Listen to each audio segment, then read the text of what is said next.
Shalom, salam damai, berkat dalam. Kita lanjutkan dengan perikop dengan judul Yesus di hadapan Mahkamah Agama. Sesudah mereka menangkap Yesus, mereka membawanya menghadap Kayafas, imam besar. Di situ telah berkumpul ahli-ahli Taurat dan tua-tua, dan Petrus mengikuti dia dari jauh sampai ke halaman imam besar. Dan setelah masuk ke dalam, ia duduk di antara pengawal-pengawal untuk melihat kesudahan perkara itu. Imam-imam kepala, malah seluruh mahkamah agama mencari kesaksian palsu terhadap Yesus supaya ia dapat dihukum mati. Tetapi mereka tidak memperolehnya, walaupun tampil banyak saksi dusta. Tetapi akhirnya tampillah dua orang yang mengatakan, "Orang ini berkata, aku dapat merubuhkan bait Allah dan membangunnya kembali di dalam 3 hari." Lalu imam besar itu berdiri dan berkata kepadanya, "Tidakkah engkau memberi jawab atas tuduhan-tuduhan saksi-saksi ini terhadap engkau?" Tetapi Yesus tetap diam. Lalu kata imam besar itu kepadanya, "Demi Allah yang hidup, katakanlah kepada kami, apakah engkau Mesias, anak Allah atau tidak?" Jawab Yesus, "Engkau telah mengatakannya.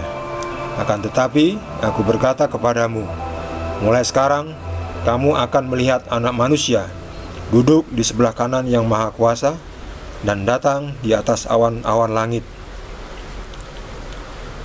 Maka imam besar itu mengoyakkan pakaiannya dan berkata, "Ia menghujat Allah. Untuk apa kita perlu saksi lagi?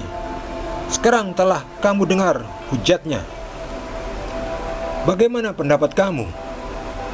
Mereka menjawab dan berkata, "Ia harus dihukum mati." Lalu mereka meludahi mukanya dan meninjunya. Orang-orang lain memukul dia dan berkata, "Cobalah katakan kepada kami, hai Mesias, siapakah yang memukul engkau?" Demikianlah sabda Tuhan.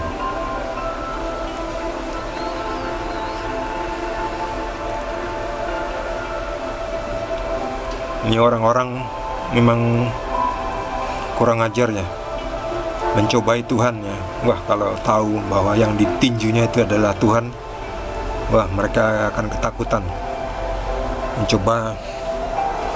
Mencobai Yesus ya.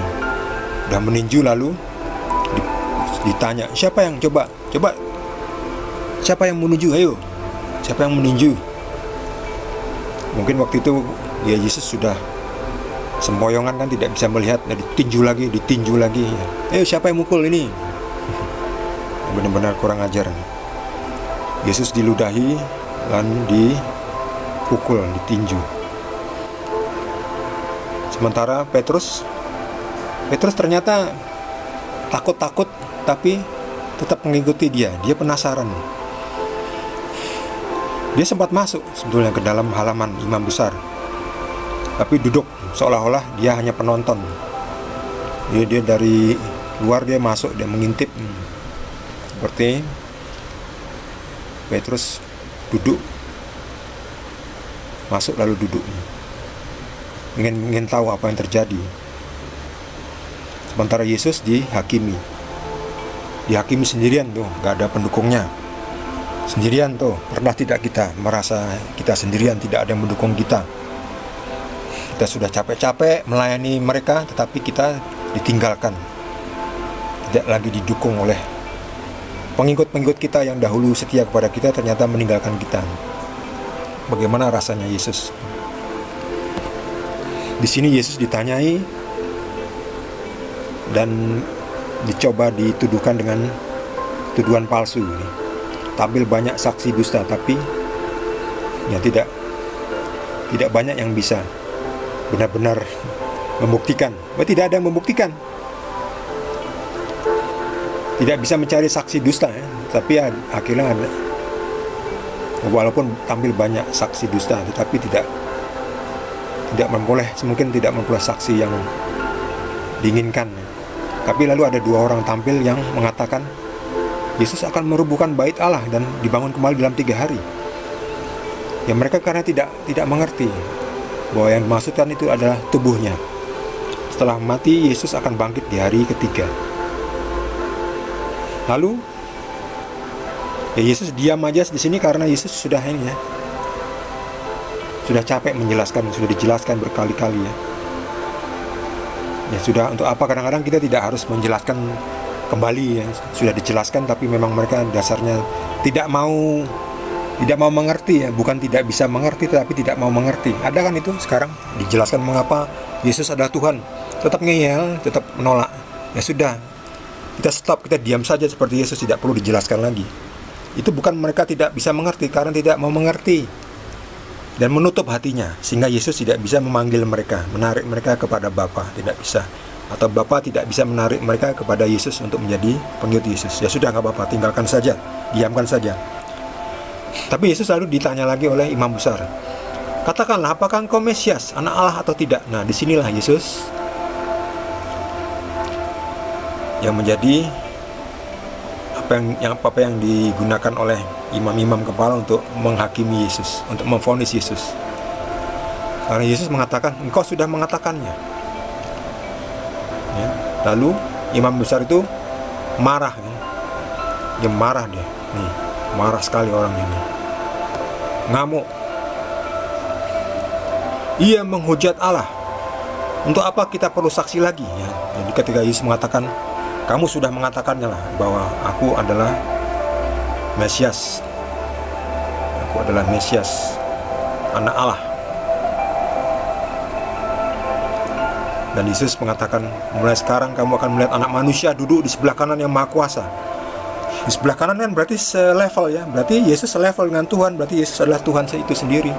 Dan bentuknya saja manusia ya, karena dilahirkan oleh Bunda Maria ya. Jadi benar-benar 100% manusia, 100% Tuhan. Buktinya Tuhan salah satunya lagi yaitu duduk. Ya, duduk di sebelah kanan. Berarti satu level ya. Yang udah selevel itu siapa lagi kan? Ya Tuhan itu sendiri. Tapi bagi orang-orang yang tidak percaya dibilang menghujat kan. Sampai sekarang ini kan juga seperti itu kan. Kita mau komentar sedikit mengenai apa kayak yang agama atau mungkin menciptakan nabi itu ya. Ada yang mengklaim nabi terus dianggap menghujat. Itu ini masih terjadi sampai sekarang. Padahal pengikut Yesus Kristus itu sekarang, kalau orang Katolik itu kan, pergilah engkau diutus ya. Kayak yang Katolik kan itu menjadi nabi, menjadi guru. Yang kita juga bertugas sebagai nabi juga. Yang kita boleh juga sebut saya juga nabi, karena tugas saya adalah diutus Tuhan. Jadi orang Katolik itu ya, pergilah engkau diutus seperti nabi ke tengah-tengah serigala. Tapi ya zaman sekarang ini ya itu ya. Ada yang mengklaim nabi, lalu wah langsung dikejar-kejar, mau ditangkap, mau dihakimi. Ya itu tidak bisa. Ya biarin aja lah, mau ngomong nabi atau siapa, itu urusannya mereka lah. Memangnya mereka yang kita ciptakan kan Tuhan yang menciptakan mereka, biarlah orang mereka tidak mengganggu kok. Menkomentari biarin saja. Kalau saya komentar saya Superman, wah kamu ditangkap sebab kamu bukan Superman. Ya nggak usah lah, itu orang pendapatnya masing-masing kok ya, biarkanlah. Ya, jangan sampai kita menjadi seperti orang banyak itu ya, kita menghakimi. Karena yang boleh menghakimi cuma Tuhan Yesus, karena Yesus adalah Tuhan. Ya, mari kita tetap lembut, tetap kuat, tetap cerdas, tetap berani seperti Yesus. Walaupun kita dianiaya, tetapi tetap kita memikul salib, tetap setia sampai akhir hidup kita. Bagi saudara yang mendapatkan pencerahan dari Roh Kudus dan ingin berbagi dengan kita semua, dapat menuliskannya di kolom komentar. Bagi Anda yang belum subscribe, mohon jangan lupa di subscribe dan juga di like. Kita akan jumpa lagi di perikop berikutnya. Terima kasih. Tuhan Yesus berkati kita semua.